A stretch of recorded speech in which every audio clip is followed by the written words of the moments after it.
Sir നമസ്കാരം. അണ്ണാമലൈ തമിഴ്നാട്ടിൽ അണ്ണാമലൈ തരംഗമാണെന്നാണ് ഒരു വിഭാഗം ആളുകൾ പറയുന്നത്. അണ്ണാ യൂണിവേഴ്സിറ്റിയുമായി ബന്ധപ്പെട്ട ഒരു പെൺകുട്ടിയെ അതിക്രൂരമായി ബലാത്സംഗം ചെയ്യപ്പെടുന്നു. അതിൽ ഒരു DMK പ്രവർത്തകന്റെ ഇൻവോൾവ്മെന്റ് കൃത്യമായി പുറത്തു വരുന്നു. ഈ സർക്കാരിന്റെ സ്ത്രീപക്ഷ നിലപാട്, അതായത് DMK സർക്കാരിന്റെ സ്ത്രീപക്ഷ നിലപാട് വെറും കാപഠ്യമാണ് എന്നുള്ള നിലയിലുള്ള പ്രതികരണമാണ് വന്നുകൊണ്ടിരിക്കുന്നത്. ഇതിൽ പ്രതിഷേധിച്ചുകൊണ്ട് അണ്ണാമലൈ കഴിഞ്ഞ ദിവസം സ്വന്തം ശരീരത്തിൽ ചാട്ടവാർ അടിക്കുന്നത് കണ്ടു. ഇനി മുതൽ DMK സർക്കാരിനെ താഴെ ഇറക്കാതെ താൻ ചെരുപ്പിടില്ല എന്ന പ്രതിജ്ഞ കൂടി അണ്ണാമലൈ എടുത്തിരിക്കുന്നു. അണ്ണാമലൈ പുതിയൊരു ചരിത്രം സൃഷ്ടിക്കുമോ തമിഴ്നാട്ടിൽ? എന്താണ് തോന്നുന്നത്? അവിടെയുള്ള തമിഴ്നാട്ടിലെന്ന് മാത്രമല്ല, ഇന്ത്യയിൽ മൊത്തത്തിൽ, പ്രത്യേകിച്ച് ദക്ഷിണേന്ത്യയിലൊക്കെ തന്നെ എല്ലാ ആൾക്കാരുടെയും പൊതുബോധത്തിനെ സ്വാധീനിക്കാനായിട്ട് വലിയ ശക്തിയുള്ള ഒരു സംഭവമാണ് അവിടെ അണ്ണാ യൂണിവേഴ്സിറ്റിയിൽ നടന്നിരിക്കുന്നത്. നമുക്കറിയാം, ഈ നിർഭയ വിഷയം ഉണ്ടായിരുന്ന സമയത്ത് അതെങ്ങനെയാണ് ഇന്ത്യയുടെ മൊത്തത്തിലുള്ള മനസാക്ഷി അതെങ്ങനെയാണ് ഉലച്ചത് എന്ന് നമുക്കറിയാം. അപ്പോൾ അതിൽ നിന്ന് ഒട്ടും കുറവല്ലാത്ത രീതിയിലത്തേക്കുള്ള ഒരു സംഭവമാണ് നടന്നിരിക്കുന്നത്. അണ്ണാ യൂണിവേഴ്സിറ്റിയിലെ 2ാം വർഷ ബിരുദ വിദ്യാർത്ഥിനിയാണ് എന്നാണ് നമ്മൾ മനസ്സിലാക്കുന്നത്. അപ്പോൾ അങ്ങനെ ഒരു വലിയ ക്രൂരകൃത്യം അവിടെ നടക്കുന്നു. ആ ക്രൂരകൃത്യം നടക്കുന്ന സമയത്ത് അതിൽ രാഷ്ട്രീയമായിട്ടുള്ള ആരോപണങ്ങൾ ഉണ്ടാകുന്നു. DMKയുടെ ഇൻഫ്ലുവൻസ് ഉള്ള ഒരാൾ അതിൽ ഉൾപ്പെട്ടിരിക്കുന്നു എന്ന രീതിയിലത്തേക്കുള്ള വാർത്തകൾ പുറത്തു വരുന്നു. അപ്പോൾ ആ സമയത്ത് ഒരു രാഷ്ട്രീയ പ്രവർത്തകൻ എന്ത് നീതിക്ക് വേണ്ടിയിട്ടാണോ ആവശ്യപ്പെടേണ്ടത് അതുമാത്രമാണ് അവിടെ അണ്ണാമലൈ ചെയ്തത് എന്നാണ് ഞാൻ മനസ്സിലാക്കുന്നത്. അതായത് ബേസിക്കലി നമ്മുടെ നാട്ടിൽ പല രീതിയിൽ ആൾക്കാർ പ്രതികരിക്കും. ചിലർ സമരം നടത്തും, ചിലർ ക്യാൻഡിൽ ലൈറ്റ് വിജിൽസ് ഒക്കെ തന്നെ ഇവിടെ നടത്തും, മറ്റു ചില ആൾക്കാർ പ്രസ്താവനകൾ ഇറക്കും. പക്ഷേ ഇവിടെ ഒരു പടി കൂടി കടന്നുകൊണ്ട് താൻ കൂടി ഒരു പക്ഷേ, അതായത് താൻ ഉൾപ്പെട്ടിരിക്കുന്ന പൊതുസമൂഹത്തിൻ്റെ കൃത്യമായിട്ടുള്ള ഒരു വാച്ച് ഇതിലില്ലാത്തത് കൊണ്ട് സ്ത്രീകൾക്ക് സംരക്ഷണം ഏർപ്പെടുത്താനായിട്ട് ഒരു സമൂഹം എന്ന രീതിയിലത്തേക്ക് നമ്മൾ പരാജയപ്പെട്ടിട്ടുണ്ട് എന്ന രീതിയിലത്തേക്കൊക്കെ തന്നെ പല തരത്തിൽ ആൾക്കാരെ ചിന്തിപ്പിക്കാൻ പ്രേരിപ്പിക്കുന്ന രീതിയിലത്തേക്കുള്ള ഒരു നടപടിയാണ് അണ്ണാമലൈ സ്വയം ചാട്ടവാറ് കൊണ്ട് അടിച്ച് 6 തവണയാണ് അദ്ദേഹം അടിച്ചത്. അങ്ങനെ സ്വയം ശിക്ഷിക്കുക എന്ന രീതിയിലത്തേക്കുള്ള ഒരു പദ്ധതിയിലൂടെ അദ്ദേഹം ലക്ഷ്യമിട്ടിരിക്കുന്നതാണ്. അത് സമൂഹ മനസാക്ഷിയെ കാര്യമായിട്ട് ബാധിക്കാനുള്ള എല്ലാവിധ സാധ്യതകളുമുണ്ട്. അതിനോടൊപ്പം തന്നെ ഇതൊരു വൺ ടൈം ആക്ടിവിറ്റി എന്ന രീതിയിലത്തേക്ക്, ഒരു ഒറ്റ പ്രതിഷേധം എന്ന രീതിയിലത്തേക്ക് അദ്ദേഹം ഈ പറഞ്ഞിരിക്കുന്നത് DMKയെ അധികാരത്തിൽ നിന്ന് മാറ്റുന്നത് വരെ താൻ ഇനി പാദരക്ഷ ഉപയോഗിക്കില്ല എന്ന് അദ്ദേഹം വ്രതം ചെയ്യുന്നു. അതുകൂടാതെ അദ്ദേഹം 48 ദിവസം കഠിന വ്രതത്തിലാണ്. ഒപ്പം അതിനുശേഷം അദ്ദേഹം നിരവധി മുരുക ക്ഷേത്രങ്ങളിലൂടെ സന്ദർശിക്കുന്നുണ്ട്. അപ്പോൾ ഒരു പ്രാക്ടീസിങ് ഹിന്ദു എന്ന രീതിയിൽ, ഒരു ഹിന്ദുത്വ വിശ്വാസി എന്ന രീതിയിൽ, ഒരു പ്രധാനപ്പെട്ട പ്രതിപക്ഷ പാർട്ടിയുടെ നേതാവ് എന്ന രീതിയിലൊക്കെ തന്നെ ഈ വിഷയത്തിനെ വളരെ ആക്റ്റീവായിട്ട് പൊതുസമൂഹത്തിൽ, പൊതുബോധത്തിലൊക്കെ തന്നെ നിർത്തുന്നതിന് വേണ്ടിയിട്ടുള്ള രാഷ്ട്രീയമായിട്ടുള്ള ഒരു ശ്രമം, ധാർമ്മികമായിട്ടുള്ള ഒരു ശ്രമം അദ്ദേഹത്തിൻ്റെ ഭാഗത്തു നിന്നുണ്ട് എന്നാണ് നമ്മൾ മനസ്സിലാക്കുന്നത്. ഒരുപക്ഷെ അൺപ്രസിഡന്റഡ് എന്നൊക്കെ പറയാവുന്ന രീതിയിൽ മുൻപ് ആരും തന്നെ അങ്ങനെ പൊതുവെ സ്വീകരിച്ച് കണ്ടിട്ടില്ലാത്ത രീതിയിലത്തേക്കുള്ള ഒരു പ്രതിഷേധവും സമര പരിപാടികളുമാണിത്. കാരണം മുമ്പ് നമ്മൾ ആരും തന്നെ കണ്ടിട്ടില്ലല്ലോ ഇങ്ങനെ ഒരു പ്രതിഷേധ പരിപാടിയുടെ ഭാഗമായിട്ട് ഭരണത്തിനെ മാറ്റിയതിനു ശേഷം മാത്രമേ നാം ഇനി ചെരുപ്പ് ധരിക്കൂ എന്നൊക്കെ പറഞ്ഞിട്ട് ഇതൊക്കെ തന്നെ നമ്മളൊരു പക്ഷേ കഥകളിൽ കണ്ടിട്ടുള്ള കാര്യമാണ്. അപ്പോൾ അതിനെ രാഷ്ട്രീയ പ്രവർത്തനത്തിൻ്റെ ഭാഗമായി നടപ്പാക്കാനായിട്ട് ശ്രമിക്കുകയും അതുവഴി വലിയ രാഷ്ട്രീയ ശ്രദ്ധ, സമൂഹത്തിൻ്റെ ശ്രദ്ധ, ഒപ്പം സർക്കാരിനെ കൂടുതൽ പ്രതിസന്ധിയിലാക്കുക തുടങ്ങി കുറേയധികം കാര്യങ്ങൾ ഇതിൽ ഉൾപ്പെട്ടിട്ടുണ്ട്. അത് വളരെ നല്ല രീതിയിലത്തേക്കുള്ള ഒരു ആക്ടിവിസമാണ്. കാരണം അതുകൊണ്ട് തന്നെ ഈ ഒരു വിഷയത്തിന് കൂടുതൽ ശ്രദ്ധ കിട്ടിയിട്ടുണ്ട്. നമ്മുടെ നാട്ടിലെ ഒരു പ്രധാനപ്പെട്ട രാഷ്ട്രീയ പാർട്ടിയുടെ, കേന്ദ്രം ഭരിക്കുന്ന പാർട്ടിയുടെ സംസ്ഥാനത്തെ ഒരു പ്രധാനപ്പെട്ട നേതാവ് അല്ലെങ്കിൽ അധ്യക്ഷൻ ഈ രീതിയിലത്തേക്ക് സ്വയം ശിക്ഷിച്ചുകൊണ്ട് തൻ്റെ ഒരു ഉത്തരവാദിത്തമായിട്ട് താൻ ഇതിനെ ഏറ്റെടുത്തുകൊണ്ട് അങ്ങനെ ഒരു ആക്ടിവിസം നടത്തുന്നു എന്നത് ഞാൻ നേരത്തെ പറഞ്ഞതുപോലെ അൺപ്രസിഡന്റഡ് ആണ്. അപ്പോൾ ആ രീതിയിലത്തേക്കൊരു സംഭവം അവിടെ നടക്കുന്നു. അപ്പോൾ ഇതിൽ വളരെ ഗുരുതരമായിട്ടുള്ള കുറേയധികം പ്രശ്നങ്ങളുണ്ട്. നമുക്ക് വേണമെങ്കിൽ പറയാം, ചില ആൾക്കാർക്ക് രാഷ്ട്രീയമായിട്ട് ഇതിനെ കാണുന്ന ആൾക്കാർക്ക് എന്തിനാണ് ഇതിനെ രാഷ്ട്രീയമായിട്ട് മാറ്റുന്നത് അല്ലെങ്കിൽ ഒരു ആരോപണമായിട്ട് ഉന്നയിക്കുന്നത് എന്നൊക്കെ പറയുമ്പോൾ ഈ DMK ബന്ധം മാത്രമല്ല, ഈ സംവിധാനത്തിൻ്റെ ഭാഗം ആയിട്ട് ഉള്ള പ്രധാനപ്പെട്ട ആൾക്കാരെ എങ്ങനെയാണ് ഈ വിഷയത്തിനെ സമീപിച്ചത് എന്നുള്ളത് വളരെ പ്രധാനപ്പെട്ട കാര്യമാണ്. അതിലെനിക്ക് തോന്നുന്നത് 3 പ്രധാനപ്പെട്ട കാര്യങ്ങളുണ്ട്. അതിലൊന്ന്, ഇവിടെ ഇരയാക്കപ്പെട്ട ആളിൻ്റെ സ്വകാര്യത സംരക്ഷിക്കുക എന്ന് പറയുന്നത് സ്റ്റേറ്റിൻ്റെ ഉത്തരവാദിത്തമാണ്. പക്ഷേ ഇവിടെ നമ്മൾ കണ്ടതെന്താണ്, അതിൻ്റെ FIR ഓൺലൈനിൽ നിന്ന് ലീക്കായിട്ടുണ്ട്. അപ്പോൾ FIR അവിടെ നിന്ന് ലീക്കായിട്ട് അത് ഏതാണ്ട് 1 ഡസനിലധികം ആൾക്കാർ അത് ആക്സസ് ചെയ്തതിന് ശേഷമാണ് അതിനെ കറക്റ്റ് ചെയ്തിരിക്കുന്നത്. അപ്പോൾ അതിന് സംസ്ഥാനത്തെ പോലീസ് അതിന് കുറ്റം പറയുന്നത് മുഴുവനും നമ്മളുടെ ഈ NIC ആണ് ഈ കാര്യങ്ങളൊക്കെ നോക്കുന്നത്, അവരെയാണ്. പക്ഷേ NIC ഞങ്ങളോട് ഇന്നതുപോലെ പറഞ്ഞിട്ടുണ്ട് എന്നൊക്കെ പറഞ്ഞിട്ടാണ് ഈ പോലീസ് അവിടെ വന്ന് പറയുന്നത്. അവർ പറയുന്നത് പഴയ ഇന്ത്യൻ പീനൽ കോഡ് സിസ്റ്റത്തിൽ നിന്ന് പുതിയ ഭാരതീയ ന്യായ സംഹിതയിലേക്കുള്ള മൈഗ്രേഷൻ നടക്കുന്നതിൻ്റെ ഭാഗമായിട്ടാണ് ഈ രീതിയിലത്തേക്കുള്ള ലീക്ക് ഉണ്ടായിട്ടുള്ളത് എന്നാണ്. പക്ഷേ ഇന്ന് കോടതിയിൽ ഈ വാദം പറഞ്ഞപ്പോൾ മദ്രാസ് ഹൈക്കോടതി തന്നെ പറഞ്ഞിരിക്കുന്നത് ഈ മൈഗ്രേഷൻ പൂർത്തിയായിരിക്കുന്നത് ജൂലൈയിലാണ്. ജൂലൈ കഴിഞ്ഞിട്ട് ഏതാണ്ട് 5 മാസങ്ങൾ കഴിഞ്ഞതിന് ശേഷം ഡിസംബർ മാസത്തിലാണ് ഈ സംഭവം നടന്നിരിക്കുന്നത്. അതുകൊണ്ട് അത്തരത്തിലുള്ള ന്യായീകരണങ്ങളുമായിട്ട് നിങ്ങൾ വരാൻ പാടില്ല, വളരെ ഗുരുതരമാണ് ഈ FIR ഓൺലൈനായിട്ട് ലീക്കായത് എന്നുള്ളത് പറയുന്നു. അപ്പോൾ ഇങ്ങനെയുള്ള സ്വകാര്യത സംരക്ഷിക്കപ്പെടേണ്ടുന്ന കേസുകളിൽ ഇരയുടെ വ്യക്തിവിവരങ്ങൾ കൂടി പൊതുസമൂഹത്തിലേക്ക് എത്തുന്ന രീതിയിലേക്ക് FIR ലീക്കേജ് അവിടെ ഉണ്ടായിട്ടുണ്ടെങ്കിൽ അത് സംവിധാനത്തിൻ്റെ ഭാഗമായിട്ടുള്ള ഗുരുതരമായിട്ടുള്ള ഒരു പ്രശ്നമാണ്. ഇനി രണ്ടാമതൊരു പ്രശ്നം എന്ന് പറയുന്നത്, ഈ അന്വേഷണത്തിൻ്റെ ഡീറ്റെയിൽസ് എല്ലാം തന്നെ പറയാനായിട്ട് ചെന്നൈ പോലീസ് കമ്മീഷണർ തന്നെ ശ്രമിച്ചു എന്നുള്ളതാണ്. അപ്പോൾ ചെന്നൈ പോലീസ് കമ്മീഷണർ ഒരു പത്രസമ്മേളനം നടത്തുന്നു. പത്രസമ്മേളനം നടത്തി വളരെ ഏർലി സ്റ്റേജാണ് എന്നുള്ളത് നമുക്കറിയാം. എന്നിട്ട് ഇതുവരെയുള്ള അന്വേഷണത്തിൻ്റെ പുരോഗതി മുഴുവനും വളരെ ഡീറ്റെയിൽഡ് ആയിട്ട് മാധ്യമങ്ങളുടെ മുന്നിൽ പറയുകയാണ്. അപ്പോൾ അത് ചെയ്തിരിക്കുന്ന ഒരു തെറ്റാണ് എന്ന് തന്നെ മദ്രാസ് ഹൈക്കോടതി കണ്ടെത്തുന്നുണ്ട്. എന്നിട്ട് തമിഴ്നാട് ഗവൺമെൻറ്റിനോട് അദ്ദേഹത്തിനെതിരെ വേണമെങ്കിൽ നിങ്ങൾക്ക് ആക്ഷൻ എടുക്കാം എന്ന് പറയുന്നുണ്ട്. എന്ന് വെച്ചാൽ കോടതി പോലും കാണുന്നത് അത് ശിക്ഷിക്കാൻ പറ്റിയ രീതിയിലുള്ള ഒരു കുറ്റമാണ് അദ്ദേഹം ചെയ്തിരിക്കുന്നത് എന്നാണ്. അത് ഗുരുതരമായിട്ടുള്ള ഒരു പ്രശ്നമാണ്. ഞാൻ കരുതുന്നത് ഈ രണ്ട് വിഷയങ്ങളെക്കാളും കൂടുതലായിട്ടുള്ള പ്രശ്നം ആ FIR-ൽ തന്നെയാണ്. അപ്പോൾ FIR ലീക്കായതുകൊണ്ട് നമുക്ക് അതിലുള്ള വിവരങ്ങൾ എന്തൊക്കെയാണ് എന്നുള്ളത് മനസ്സിലാകുന്നു. അത് ലീക്കായിരുന്നില്ല എങ്കിൽ ഒരുപക്ഷെ ഈ കാര്യങ്ങൾ അത്ര പെട്ടെന്ന് വരണം എന്നില്ല. ഇവിടുത്തെ പ്രശ്നം എന്താണ്?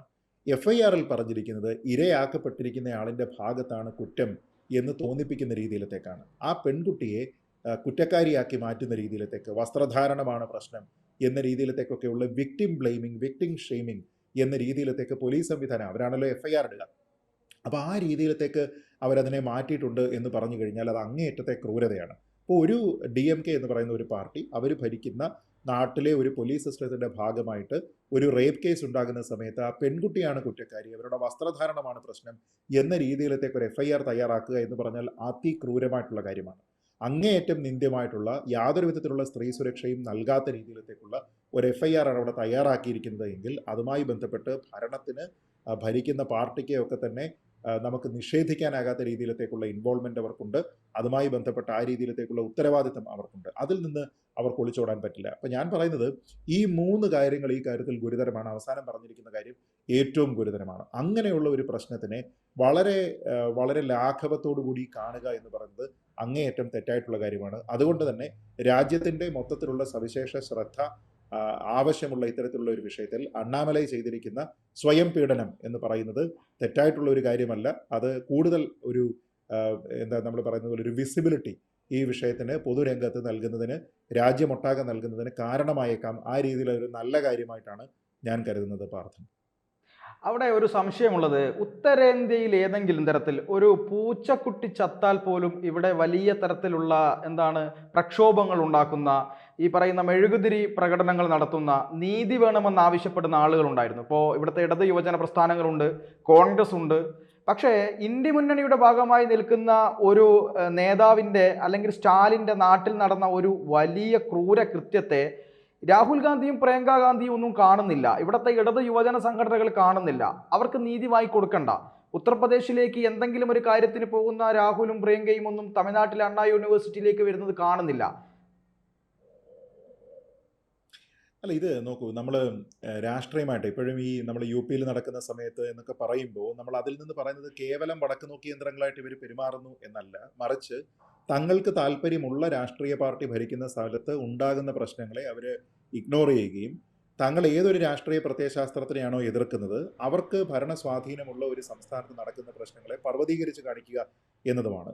ഞാൻ പറയുന്നത് ഇതിലൊരു നമ്മൾ പറയുന്ന ഒരു പ്രൊപ്പോർഷണാലിറ്റി ഇല്ല, ഇതിലൊരു നീതിയില്ല. അങ്ങനെ അങ്ങേയറ്റത്തെ ഒരു നീതികേടുണ്ട്. അത് തന്നെയാണ് ഇവിടെയുള്ള ബുദ്ധിജീവികളാണെങ്കിലും നമ്മുടെ നാട്ടിലുള്ള സാംസ്കാരിക നായകർ എന്ന വിഭാഗത്തിൽപ്പെടുന്ന ആൾക്കാർക്കുമൊക്കെയുള്ള പ്രധാനപ്പെട്ട പ്രശ്നം അത് തന്നെയാണ്. അവരെ സംബന്ധിച്ചിടത്തോളം എല്ലാ വിഷയങ്ങളിലും രാഷ്ട്രീയത്തിനെ കലർത്തിക്കൊണ്ട് തങ്ങൾക്ക് ഇഷ്ടമുള്ള രാഷ്ട്രീയം ഉള്ള ഒരു പാർട്ടിക്ക് അല്ലെങ്കിൽ അങ്ങനെയുള്ള ഭരണത്തിലിരിക്കുന്ന ഒരു സംവിധാനത്തിൻ്റെ ഭാഗമായി വരുന്ന നീതികേടുകളോട്, നെറികേടുകളോട് കണ്ണടക്കുകയും മറ്റുള്ളതിനെ പൂർണ്ണമായിട്ടും എതിർക്കുകയും ചെയ്യുന്ന രീതിയാണ് നമ്മൾ കണ്ടുവരുന്നത്. അതുകൊണ്ടാണ് ഈ UP എന്ന് പറയുന്ന ഒരു വിഷയമാകുന്നത്. കാരണം UP-യിൽ തുടർച്ചയായിട്ട് ഇപ്പോൾ BJP ഭരിക്കുന്നു. അതുകൊണ്ട് തന്നെ അവിടെ ഉണ്ടാകുന്ന എല്ലാ സംഭവങ്ങളും BJP അറ്റാക്ക് ചെയ്യാനുള്ള ഒരു ടൂളായിട്ട് ഉപയോഗിക്കുന്നുണ്ട്. അപ്പോൾ അതിൻ്റെ ഭാഗമായിട്ട് എന്ത് സംഭവിക്കും? ഒരു കോടതി ഉത്തരവിൻ്റെ ഭാഗമായിട്ട് എന്തെങ്കിലും സംഭവിച്ചാലോ, അവിടെയുള്ള എന്തെങ്കിലും ലോ ആൻഡ് ഓർഡറുമായി ബന്ധപ്പെട്ട ഒരു കാര്യമാണെങ്കിലോ, അവിടെ ഒരു ക്രൈം തന്നെ നടന്നു കഴിഞ്ഞാലോ അത് ആംപ്ലിഫൈ ചെയ്യുന്നതിന് വേണ്ടി ഈ ഇതര പ്രതിപക്ഷ പാർട്ടികൾ എല്ലാവരും തന്നെ ശ്രമിക്കുന്നുണ്ട്. അതിൻ്റെ ഭാഗമായിട്ടാണ് രാഹുൽ ഗാന്ധി അടക്കമുള്ള നേതാക്കന്മാരൊക്കെ തന്നെ അവിടേക്ക് പോകുന്നത് നല്ല കാര്യമാണ്, തെറ്റ് പറയാനില്ല. കാരണം അവിടെ ആർക്കെങ്കിലും ഒരു ക്രൈം റിപ്പോർട്ട് ചെയ്തിട്ടുണ്ടെങ്കിൽ, ആർക്കെങ്കിലും നീതികേടുണ്ടെങ്കിൽ അവിടേക്ക് അവർ പോവുക, ഇതൊക്കെ തന്നെ നല്ല കാര്യമാണ്. പക്ഷേ എന്തുകൊണ്ടാണ് തങ്ങളോടൊപ്പമുള്ള രാഷ്ട്രീയ കക്ഷികൾ ഭരിക്കുന്ന സ്ഥലത്ത് ഇവർ സന്ദർശിക്കാത്തത്? തമിഴ്നാട് എന്ന് പറയുന്നത് ഒരു ലെസ് ഇന്ത്യൻ സ്റ്റേറ്റ് ആയതുകൊണ്ടാണോ? അല്ലല്ലോ. DMK എന്ന് പറയുന്നത് ഒരു ലെസ് ഇമ്പോർട്ടൻ്റ് പൊളിറ്റിക്കൽ പാർട്ടി ആയതുകൊണ്ടാണോ? അല്ലല്ലോ. എന്തുകൊണ്ടാണ്? തങ്ങളോടൊപ്പം നിൽക്കുന്ന, തങ്ങൾക്ക് കൂടി അധികാരത്തിൻ്റെ ഒരു തെരഞ്ഞെടുപ്പുമായി ബന്ധപ്പെട്ട് ഒരു പങ്ക് നൽകുന്ന ഒരു രാഷ്ട്രീയ പാർട്ടിയെ സംബന്ധിച്ചിടത്തോളം അവരെ പിണക്കാനായിട്ടോ അവരുടെ സർക്കാർ ഫേസ് ചെയ്യുന്ന ഒരു പ്രശ്നത്തിൽ അവരെ ബുദ്ധിമുട്ടിലാക്കാനോ ഇവർ ശ്രമിക്കാത്തത് കൊണ്ടാണ്. അപ്പോൾ അതല്ല എങ്കിൽ ഈ നിമിഷം രാഹുൽ ഗാന്ധിയും പ്രിയങ്ക ഗാന്ധിയും കേവലം കേന്ദ്ര നേതാക്കൾ എന്നതിനപ്പുറത്തേക്ക് ഇവിടെ നിന്നുള്ള പ്രതിനിധികൾ കൂടിയായിരുന്നല്ലോ, ഒരാൾ ഇപ്പോഴും ആണല്ലോ. അപ്പോൾ തൊട്ട അയൽവക്കത്തുള്ള ഒരു സംസ്ഥാനത്തിൽ നടത്തിയിരിക്കുന്ന ഒരു സംഭവം എന്ന രീതിയിലും, അതും അങ്ങേയറ്റം ഗുരുതരമായിട്ടുള്ള സ്ത്രീ സുരക്ഷയെ ചോദ്യം ചെയ്യുന്ന ഒരു സംഭവം എന്ന രീതിയിലും, ഒരു പെൺകുട്ടിയോട് അനീതിയും അനാദരവും കാണിച്ചു എന്ന രീതിയിലും, FIRൽ തന്നെ ഒരു പെൺകുട്ടിയെ വിക്ടിം ഷെയ്മിങ് നടത്തുന്ന രീതിയിലത്തേക്ക് ഉള്ള ഒരു സംഭവം അവിടെ ഉണ്ട് എന്ന് കാണുമ്പോൾ ഇന്നത്തെ ദിവസം തന്നെ അവിടെ പോകേണ്ടതല്ലേ? ഇന്നത്തെ ദിവസം തന്നെ അവിടെ സർക്കാരിനെതിരെ അതിശക്തമായ പ്രസ്താവനകൾ നടത്തേണ്ടതല്ലേ? അവിടെയുള്ള പോലീസ് സംവിധാനത്തിനെതിരെ അത് കുത്തഴിഞ്ഞ രീതിയിലാണ് പ്രവർത്തിക്കുന്നത് എന്നുള്ളത് പറയേണ്ടതല്ലേ? ഏറ്റവും ചുരുങ്ങിയത് കോടതി പറഞ്ഞ സാഹചര്യത്തിലെങ്കിലും ഇതൊക്കെ തന്നെ പറയേണ്ടതല്ലേ? പക്ഷേ ആ രീതിയിലത്തേക്കുള്ള പ്രതികരണം ഉണ്ടാകാതെ ഇവരെല്ലാവരും സെലക്റ്റീവായി പോകുന്നതിലാണ് എനിക്കുള്ള ആശങ്ക. അതല്ലാതെ എല്ലായിടത്തും ഒരേപോലെ ആയിരുന്നുവെങ്കിൽ, പ്രൊപ്പോർഷനേറ്റ് ആയിട്ടായിരുന്നുവെങ്കിൽ അത് അംഗീകരിക്കപ്പെടാവുന്ന ഒരു കാര്യമാണ്. ഇവിടെ പക്ഷേ അത് കാണുന്നില്ല. അപ്പോൾ എന്ത് സംഭവിക്കും? നാളെ രാഷ്ട്രീയമായിട്ട് പ്രതിയോഗിയായി നിൽക്കുന്ന ഒരാളിൻ്റെ സംസ്ഥാനത്താണ് ഇത് സംഭവിക്കുന്നതെങ്കിൽ ഇവരൊക്കെ തന്നെ വീണ്ടും അങ്ങോട്ട് പോവുകയാണ് എങ്കിൽ നമ്മൾ കാണുമ്പോൾ നമുക്ക് തോന്നുന്ന വികാരം എന്താണ്? നമ്മൾ കാണുന്നത് നിങ്ങളുടെ ഒപ്പമുള്ള ആൾക്കാർ ഇരിക്കുന്ന സ്ഥലത്ത് നിങ്ങൾക്കതൊരു പ്രശ്നമായിരുന്നില്ല. ഒരേ കുറ്റകൃത്യം തന്നെ മറ്റൊരു സ്ഥലത്ത് നടക്കുന്ന സമയത്ത് അത് ആംപ്ലിഫൈ ചെയ്യപ്പെടേണ്ടതാണ് എന്നുള്ള ഒരു തോന്നൽ നിങ്ങൾക്കുണ്ടാകുന്നത് എന്തുകൊണ്ടാണ് എന്ന് പറയുമ്പോൾ ഇവരുടെ ക്രെഡിബിലിറ്റി രാഷ്ട്രീയ പാർട്ടി എന്ന രീതിയിലല്ല, രാഷ്ട്രീയ നേതാവ് എന്ന രീതിയിലല്ല, മറിച്ച് വ്യക്തിപരമായിട്ടുള്ള ക്രെഡിബിലിറ്റി, എന്ത് ആശയങ്ങൾക്ക് വേണ്ടിയിട്ടാണ് നിങ്ങൾ നിൽക്കുന്നത്? സ്ത്രീ സുരക്ഷയും അല്ലെങ്കിൽ ദളിതരോടുള്ള പീഡനം, ഈ കാര്യങ്ങളിലൊക്കെ നിങ്ങൾക്കൊരു പൊസിഷൻ ഉണ്ടെങ്കിൽ അത് എല്ലാ സംസ്ഥാനങ്ങളിലും എന്തുകൊണ്ട് കൺസിസ്റ്റൻ്റ് ആകുന്നില്ല എന്നുള്ളൊരു ചോദ്യമാണ് ഇവിടെ ഉണ്ടാവുക. അപ്പോൾ ഇവിടെ തന്നെ ഇപ്പോൾ പോലീസ് സംവിധാനത്തിനെ, സർക്കാരിനെ വിമർശിക്കാനുള്ള എന്തെല്ലാം കാര്യങ്ങളുണ്ട്. ഇപ്പോൾ FIRമായി ബന്ധപ്പെട്ടുള്ള കാര്യങ്ങൾ ഞാൻ പറഞ്ഞു. അതേപോലെ ഇവിടുത്തെ ചെന്നൈ കമ്മീഷണർ അദ്ദേഹത്തിൻ്റെ ഭാഗത്തു നിന്നുള്ള ഇടപെടലിനെ പറ്റി പറഞ്ഞു. അദ്ദേഹം എന്തിനാണ് അനാവശ്യമായിട്ടുള്ള വിവരങ്ങൾ പറയുന്നത് എന്നതിനെപ്പറ്റി പറഞ്ഞു. കോടതി തന്നെ ഇന്ന് പറഞ്ഞിട്ടുണ്ട് ഒരാൾ മാത്രമേ ഇതിൽ ഉൾപ്പെട്ടിട്ടുള്ളൂ എന്ന രീതിയിലത്തേക്കുള്ള ഒരു പ്രസ്താവന ഈ കമ്മീഷണറുടെ ഭാഗത്തു നിന്നുണ്ടാവുകയാണ്. അപ്പോൾ കോടതി തന്നെ പറയുന്നത് എന്തിനാണ് ഇപ്പോൾ നിങ്ങൾ ഇത്രത്തോളം ധൃതിയിൽ അനാവശ്യമായിട്ട് ഇത്തരത്തിൽ ഒരാൾ മാത്രമാണ് ഇൻവോൾവ് ആയിരിക്കുന്നത് എന്ന രീതിയിലത്തേക്കുള്ള കാര്യം പബ്ലിക്കിന് നിങ്ങൾ ഇതൊരു ഇൻഫർമേഷനായിട്ട് ഇപ്പോൾ തന്നെ പറയുന്നത് എന്തിനാണ്? അന്വേഷണം പൂർത്തീകരിച്ചിട്ടുണ്ടോ എന്നാണ് ചോദിക്കുന്നത്. അതായത് അന്വേഷണം പൂർത്തിയായതിനു ശേഷം മാത്രമേ ഇതിൽ എത്ര പേർ ഉൾപ്പെട്ടിട്ടുണ്ട് എന്നുള്ളതിനെ പറ്റി പറയാൻ പറ്റൂ. ഇപ്പോൾ നമ്മൾ ഒരാളെ അറസ്റ്റ് ചെയ്യുകയാണെങ്കിൽ നിലവിൽ ഒരാൾ അറസ്റ്റിലായിട്ടുണ്ട് എന്ന് പറയുന്നതിൽ പ്രശ്നമില്ല. പക്ഷേ ഇതിൽ ഒരാൾ മാത്രമേ ഉള്ളൂ, ഒരാൾ മാത്രമേ ഈ ക്രൈമിലുള്ളൂ എന്ന് പറഞ്ഞു കഴിഞ്ഞാൽ അതിനർത്ഥം പുരോഗമനത്തിൽ ഇരിക്കുന്ന, ഇപ്പോഴും നിലനിൽക്കുന്ന ഒരു അന്വേഷണത്തിൻ്റെ ഭാഗമായിട്ട് ഒരു പ്രീ ഡിറ്റർമിൻഡ് കൺക്ലൂഷനിലേക്ക് പോലീസ് സംവിധാനം എത്തുന്നു എന്ന രീതിയിലത്തേക്കുള്ള സംശയമാണ് ഉണ്ടാകുന്നത്. അതിനോടൊപ്പം തന്നെ ഇവർ പല കാര്യങ്ങളും പറയുന്നുണ്ട്. ഇപ്പോൾ നാഷണൽ ക്രൈം റെക്കോർഡ്സ് ബ്യൂറോയുടെ റിപ്പോർട്ടിനെ സൈറ്റ് ചെയ്തിട്ട് ഇവർ തന്നെ പറയുന്നുണ്ട് കോടതിയിലെ, ചെന്നൈയിലെ, കോയമ്പത്തൂരിലെ ഒക്കെ തന്നെ വളരെ സേഫസ്റ്റ് ആയിട്ടുള്ള സിറ്റികളാണ് പ്രത്യേകിച്ച് സ്ത്രീകൾക്കൊക്കെ എന്ന് പറയുന്ന സമയത്ത് അവിടെ തിരിച്ച് ഈ കോടതിയിൽ തന്നെ ഒരു സംസാരം ഉണ്ടാകുന്നുണ്ട്. അവിടെ ആൾക്കാർ നല്ലത് തന്നെയാണ്, സ്റ്റേറ്റിന് അതിൻ്റെ ക്രെഡിറ്റ് എടുക്കാനായിട്ട് പറ്റില്ല. നല്ല രീതിയിലത്തേക്കുള്ള ആൾക്കാരുണ്ട്. കാരണം സ്റ്റേറ്റിനാണ് ക്രെഡിറ്റ് എങ്കിൽ എന്തുകൊണ്ട് അണ്ണാ യൂണിവേഴ്സിറ്റിയിൽ നടന്നു എന്നുള്ളൊരു പ്രശ്നമുണ്ട്. അപ്പോൾ ഇവിടെ നല്ല കാര്യങ്ങളൊക്കെ നന്നായി നടക്കുന്ന സമയത്ത് ഇത് സ്റ്റേറ്റിൻ്റെ ക്രെഡിറ്റിലേക്ക് പോവുകയും മോശം കാര്യങ്ങൾ ഉണ്ടാകുന്ന സമയത്ത് അതിനെ ഡിസോൺ ചെയ്യുകയും രാഷ്ട്രീയമായ കാരണങ്ങളാൽ അതിനെക്കുറിച്ച് മിണ്ടാതിരിക്കുകയും ചെയ്യുന്ന രീതിയിലത്തേക്കുള്ള ഒരു മോശം സംസ്കാരം നമ്മുടെ നാട്ടിൽ നിലനിൽക്കുന്നുണ്ട്. ആ രീതിയിലത്തേക്ക് തന്നെയാണ് ഈ ഒരു ഇൻസിഡൻറ്റ് പോകുന്നത്. അപ്പോൾ അതുകൊണ്ട് ശ്രദ്ധിക്കപ്പെടാതെ പോകേണ്ടിയിരുന്ന അല്ലെങ്കിൽ പോകുമായിരുന്ന, പ്രതിപക്ഷം മുക്കുമായിരുന്ന ഒരു വിഷയത്തിനെ അങ്ങനെ ആംപ്ലിഫൈ ചെയ്തുകൊണ്ട് അതിനെ പൊതുജന മധ്യത്തിൽ മാധ്യമങ്ങളുടെ ശ്രദ്ധയിലൊക്കെ തന്നെ നിർത്തുന്നതിന് വേണ്ടി അണ്ണാമലൈ ചെയ്തിരിക്കുന്ന ഒരു പ്രവൃത്തി എന്ന് പറയുന്നത് അങ്ങേയറ്റം നല്ല കാര്യമാണ് എന്നാണ് ഞാനതുകൊണ്ട് കരുതുന്നത്. എന്തായാലും ഇത്രയും വലിയ ഒരു ക്രൂരകൃത്യം നടന്നിട്ട് മിണ്ടാതിരിക്കുന്ന, മൗനീഭാവകളായിരിക്കുന്ന സാംസ്കാരിക നായകരുള്ള ഈ നാട്ടിൽ അണ്ണാമലയുടെ പ്രതിഷേധം ഒരു വേറിട്ട പ്രതിഷേധം തന്നെയാണ്. അദ്ദേഹത്തിൻ്റെ ഈ ഉദ്യമത്തിന് അവിടെ തമിഴ്നാട് സർക്കാരിൻ്റെ കണ്ണു തുറപ്പിക്കാനുള്ള ഒരു ആർജവം ഉണ്ടാകട്ടെ, അല്ലെങ്കിൽ അതൊരു തുടക്കമാവട്ടെ എന്ന് മാത്രം നമുക്ക് പറയാം. എന്തായാലും ഈ ചർച്ചയുമായി സഹകരിച്ചതിന് ഒരുപാട് നന്ദി. കൂടുതൽ വാർത്തകളും വിശേഷങ്ങളും നിങ്ങളിലേക്ക് എത്താൻ ABC മലയാളം സബ്സ്ക്രൈബ് ചെയ്യുക, ബെൽ ബട്ടണും അമർത്തുക.